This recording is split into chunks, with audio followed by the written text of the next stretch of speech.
is reality? Reality is what we believe to be true about the nature of our surroundings. But how do we come to decide that true nature? Do we conceive it completely on our own?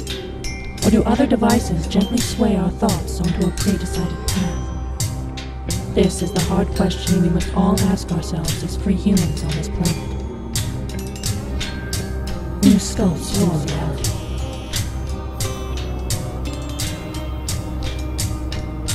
Reality.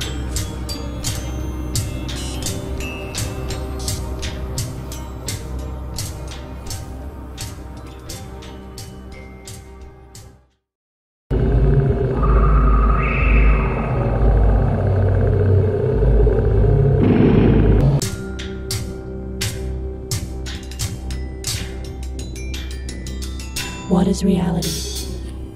Reality is what we believe to be true about the nature of our surroundings. But how do we come to decide that true nature? Do we conceive it completely on our own? Or do other devices gently sway our thoughts onto a pre-decided path? This is the hard question we must all ask ourselves as free humans on this planet. New sculpts your reality.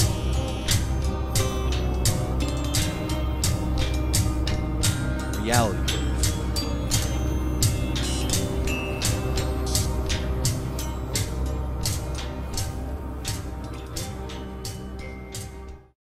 Hey guys, having a little bit of hold on. All right, good. That's muted. Having a little bit of technical difficulties. Kevin's not hearing us. Yeah, we don't have a. It's Wednesday night. It's Wednesday night. It's time for reality brief. You know what's up?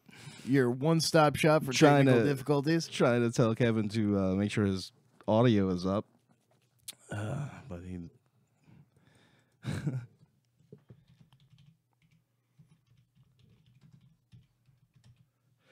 Yeah, see, this is what happens when you do a live show. Anything can happen. It's so great. So, Dan, why don't you go through a little bit of the news while I get this sorted out for everyone here? Yeah, it sounds like a plan. So, it's been a week of some strangeness. We've got so you know those little those damnable little hockey pucks, the Amazon Alexas, right? This is coming from Daily Mail. There's a good chance I get murdered tonight. Terrified Amazon Echo users reveal Alexa has been emitting bone-chilling laughs at random and ignoring their commands. Users say that their Alexa-enabled devices won't stop laughing randomly. One user said they were sleeping and an Amazon Echo Dot laughed at them unprompted. Alexa is programmed in many voice-activated devices with a preset laugh. Amazon has yet to respond to inquiries trying to get to the bottom of this issue. So there are plenty of stories about AI gone wrong. I'm sure some of you guys have seen Black Mirror and all that fun stuff. You know, there was a recent X-Files episode about, the rise of the machines. And so, yeah, there are reports of these Amazon Alexa devices just as being reported as bone-chillingly creepy.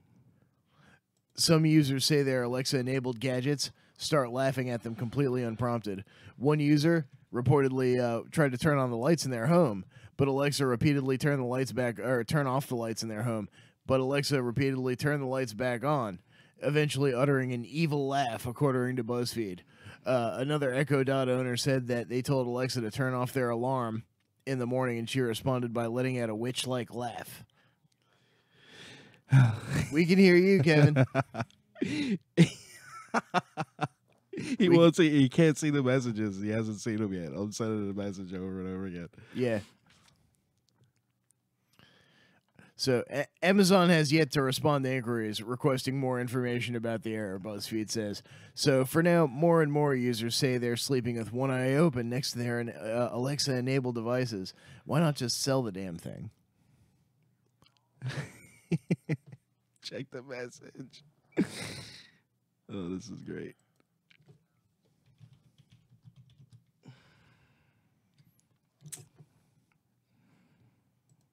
Yeah, I don't know what's going on, man. I'm sorry, guys. Dan, keep reading. Just ignore what's going on over here. I'm trying, man. It's it's hard to look away from a train wreck. What can I say?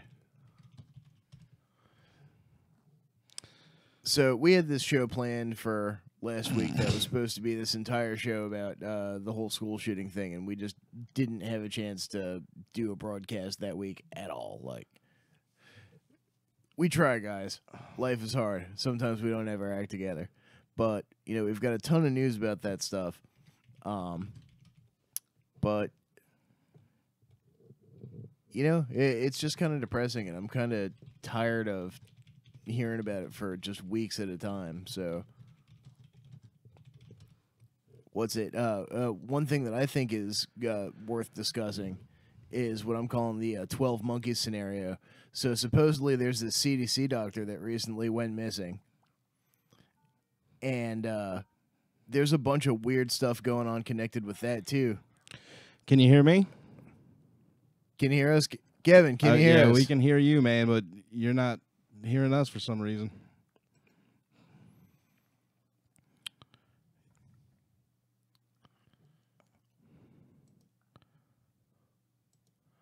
So I'm sorry. Like I said, it's hard to look away from a train.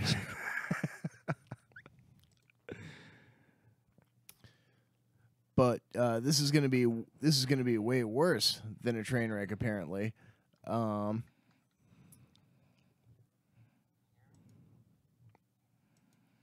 Yes, Kevin, we can hear you.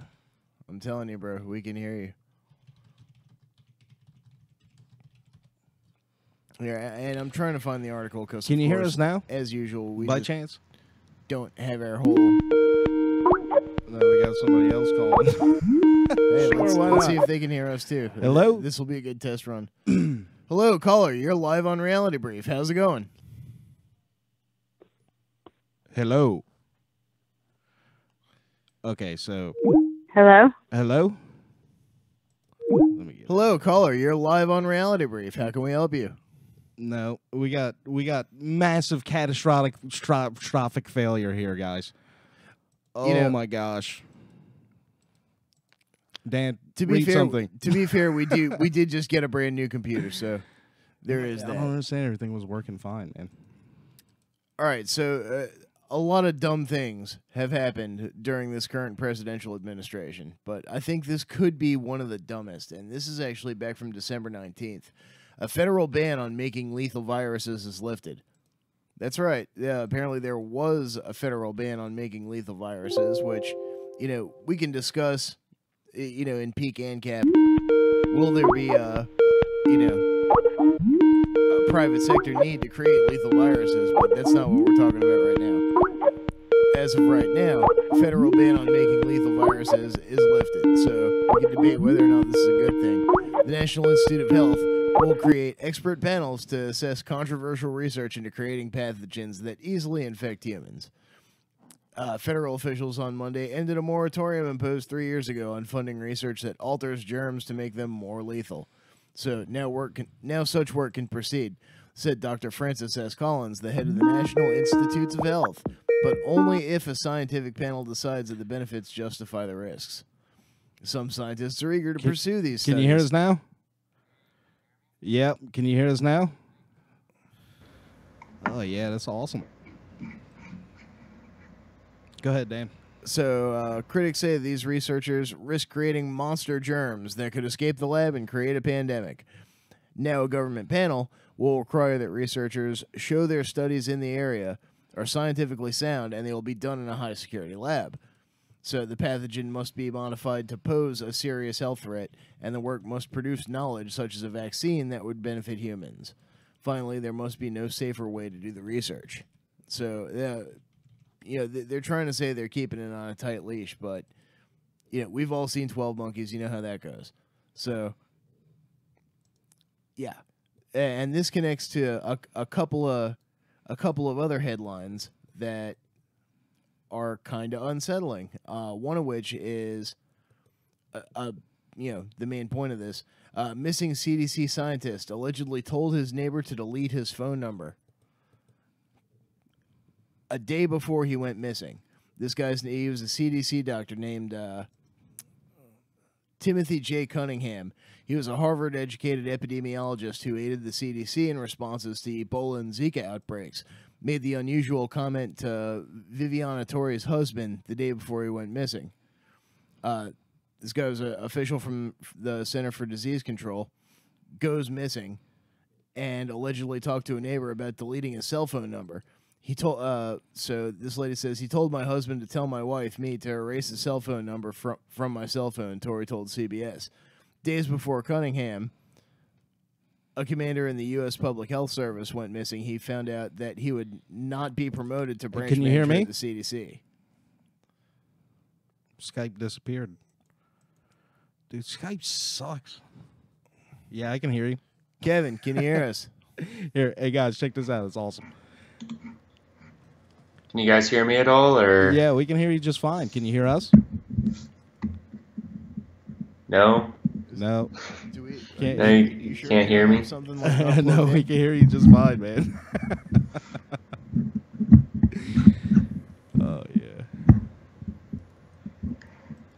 Yeah, I can't hear you guys. Yeah, no. Can the rest of you guys out there, can y'all hear us? Okay, so our audience can hear us. Kevin cannot. All right, thanks for the feedback, guys. So yeah, earlier that day around about 7 now? a.m., the Anything? 35-year-old Cunningham called his sister, who said that he sounded different that day. Cunningham called his mother at 9:12 a.m. that day, but she didn't answer. When his family did try to connect, they couldn't, and asked a family member to check on him at his house. The relative didn't find Cunningham, but did notice that his cell phone and car keys were in the house. His dog, Mr. Bojangles, was left unattended. His car sat parked in the garage. None of this makes sense. His brother, Arterio Cunningham, told Atlanta's Fox 5 he wouldn't just evaporate like this and leave his dog alone and have our mother wondering and worrying like this. He wouldn't. There's a $10,000 reward for information leading to charges surrounding the case. So this guy goes missing. And then this is coming from IntelliHub. Nationwide manhunt underway for missing CDC worker. Ebola containment aircraft dispatched to Little Rock and then back to Atlanta. Is there any connection between the missing CDC public health commander and the Ebola containment aircraft recently deployed to Arkansas? A nationwide manhunt is now underway for missing Center for Disease Control and Public Health Service Commander Timothy Cunningham, 35, who was last seen on February 12th. So in relevant part, we already heard about all that. So let's see. Ebola containment aircraft dispatched to Little Rock before returning to Atlanta. A CIA-linked virus containment aircraft, N-163PA, currently operated by Phoenix Air, was captured on the radar flying from one of its hangar facilities in Bangor, Maine. Oh, God, this is starting to sound like a Stephen King novel. We're fucked. To Little Rock, Arkansas on Saturday, where the specifically equipped aircraft arrived on the tarmac at 11:52 a.m. CST, presumably to retrieve an infected patient before flying back to Atlanta, where the aircraft and its potentially sensitive cargo were wheels down at 3:27 p.m. local time. Here's the exact route that the Phoenix Air flight took on its way to Atlanta. So we're going to post all the links for this on our Facebook page. Feel free to stop by there and check it out. Facebook.com/realitybrief. The Gulfstream 3's aircraft had been featured on several news pieces which aired nationally after it served as a transport for two Ebola-stricken Americans who had inadvertently contracted the deadly virus while working overseas. The two patients were transported back to the United States on separate flights inside a specially made virus containment chamber retrofitted to work with the aircraft. So they got videos and all that fun stuff. Twitter user @Tabortronic offered the following heads up to his followers on Saturday when he tweeted Ebola plane heading to Clinton International Airport, Arkansas. So this Phoenix Air remains the only company in the world who transports Ebola-infected patients via aircraft in a specially designed isolation chamber. By October of 2014, Phoenix Air had already flown 15 Ebola-infected patients, which prompted the Pentagon to ultimately deploy a number of units into Africa out of an abundance of caution to coincide with the regional troop insertions at the time. According to reports, the system was only to be used by the military. The future of the program was at the discretion of the Obama administration, which ultimately had the power to decide whether or not Phoenix Air would use the isolation systems to transport non-military patients as well. An excerpt from October 28, 2014 WAPO article titled "The Whole World Relies on One U.S. Company to Fly Ebola Patients" weighs out the benefits of the military applications versus the private sector. One thing is for sure, the military transports would have greater capacity. Phoenix Air can fly only one infected patient at a time, whereas military isolation units will hold up to 12 patients. So Yeah. we can hear you. How's it going? Shit.